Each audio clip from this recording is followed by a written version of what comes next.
ఆ bio company మా ఊళ్ళో పెట్టొద్దు, బంధు పెట్టాలని కొందరు ధర్నా చేస్తురట. మొన్నటిదాకా లగచర్ల కాడ ఫార్మా కంపెనీ పెట్టొద్దని సర్కారు మీదికి ప్రజలు సమరం చేసిర్రు.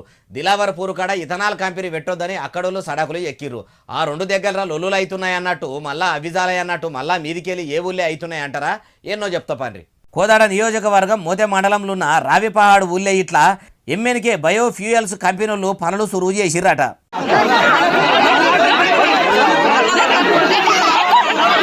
మా పంట పొలాల నడమల ఆ పాడుమల్లె బయో కంపెనీ పెట్టొద్దు, మా బతుకులతోని ఆడుకోవద్దని ఇట్లా ఎర్రన్నలతోని కలిసి ఎర్ర జెండాలు పట్టుకొని పోరాటానికి దిగిర్రు. పోలీసులు పోయి పబ్లిక్ చేస్తున్న లొల్లిని ఆపేందుకు మస్తు సేపే ట్రై చేసిర్రట. అయినా వినకుండా చాలాసేపే సమరం చేసిర్రు. ముఖ్యమంత్రి రేవంత్ సారు ఎందుకు సార్ ఇట్లా చేస్తుర్రు?